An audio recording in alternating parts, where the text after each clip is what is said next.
Everything felt perfect. The way Nathan smiled when he looked at me, it was like I was the only woman in the world. Every dinner date was filled with laughter.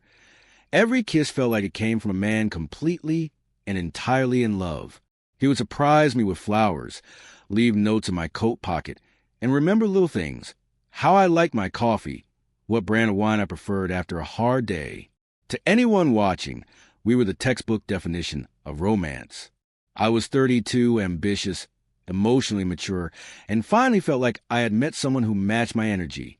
We met at a charity gala hosted by a friend of mine. Nathan was standing near the bar, sipping an old-fashioned, looking polished in a navy suit that hugged him just right. We locked eyes once, and he smiled, a quiet, confident smile that made something inside me melt.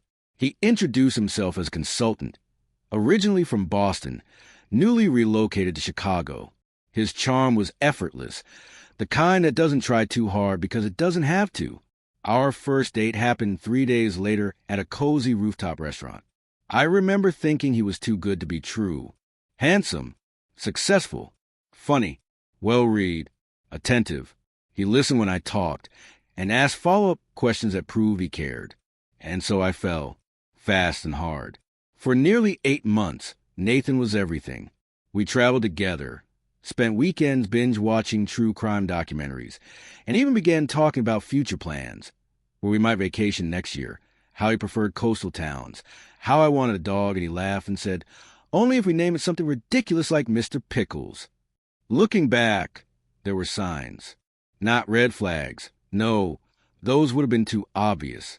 But subtle shifts. He was never available on Sundays.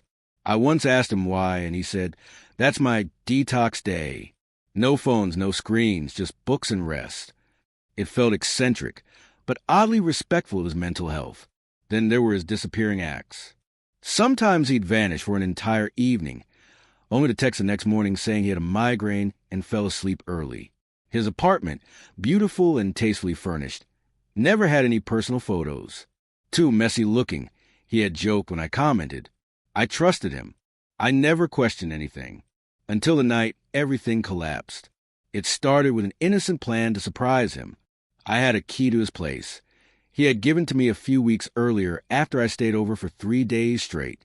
It was his birthday, and I decided to show up with cake, balloons, and a framed photo of us from our trip to Charleston. He told me he had an all-day client meeting and wouldn't be able to celebrate until the weekend, but I couldn't resist surprising the man who had become my world. I let myself in at 7:45 p.m. His place was quiet, dark. I set everything on the kitchen island and was about to turn on some music when a phone buzzed on the counter. It wasn't mine. It wasn't Nathan's usual phone, either. It was a second phone. Something inside me froze. My pulse quickened. I picked it up and saw a message pop up on the lock screen. Don't forget Sophie's school project tonight. She needs glue sticks and poster board. Wife red heart. Wife. The room spun. I opened his kitchen drawer and found it. Another clue.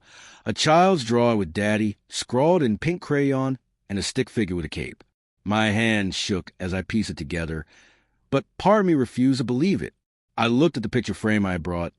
The cake I spent hours picking out, and I suddenly felt like I couldn't breathe. I left everything there. I didn't call him.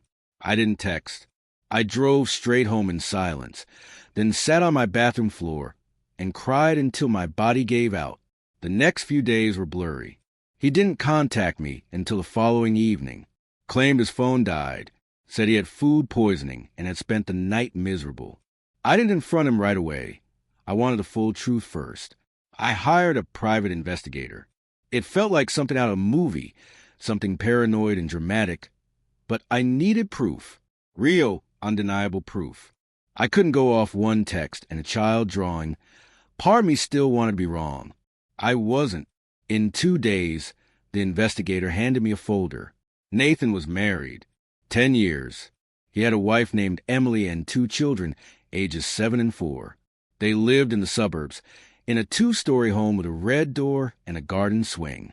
He commuted to the city 3 times a week for consulting work. Pictures showed him at a school function, pushing his daughter on a swing, kissing his wife on the porch. The man I loved didn't exist. Nathan wasn't even his real name. His real name was Daniel Harris. I didn't scream. I didn't cry again. Something in me had gone quiet. Still, focused. I didn't confront him in private.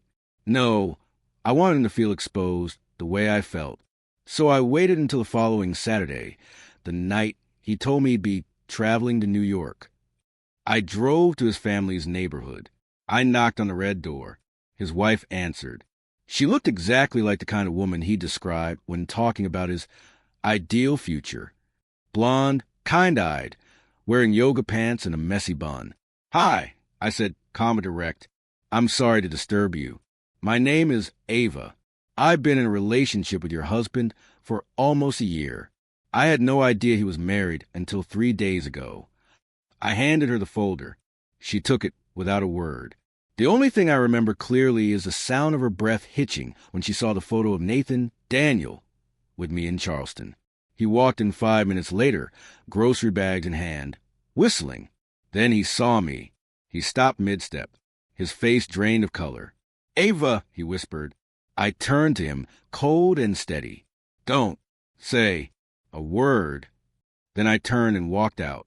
It took months to rebuild my sense of self. I blamed myself at first. How could I not see it? How could I let myself get so involved, so blind? But the truth is, people like him are skilled. They thrive on deception.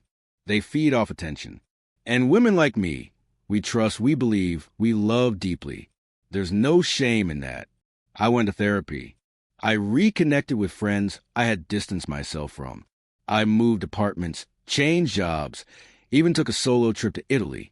And I started a blog, a place to share stories of women who unknowingly became the other woman. The response was overwhelming. Turns out, I wasn't alone. I never heard from him again. Last I heard through mutual connections, his wife filed for divorce. I sometimes wonder if he ever thinks about me. But then I remind myself, it doesn't matter, because I'm not the one who lied. He built a castle of sand, and I walked out before it collapsed on me. I may have loved a man who never existed, but I found something real in the wreckage, myself. And that's the truth I'll carry forward. No lies, no masks. Just me, whole, healed, and finally free. I may have loved a man who never existed, but I found something real in the wreckage, myself. And that's the truth I'll carry forward. No lies, no masks. Just me, whole, healed, and finally free. I no longer look back wondering what was real and what was performance. I stopped trying to make sense of a man built on contradictions and secrets. Instead, I started building a life rooted in clarity, in integrity, in peace.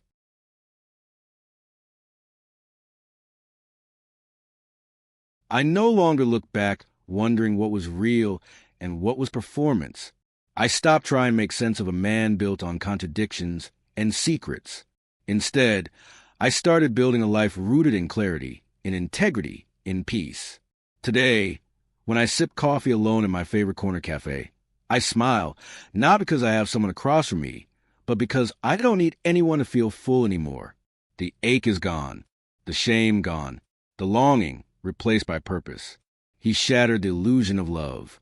But I built a reality far stronger than any fantasy he offered. I didn't just survive the betrayal. I outgrew it, and that to me is the sweetest revenge of all.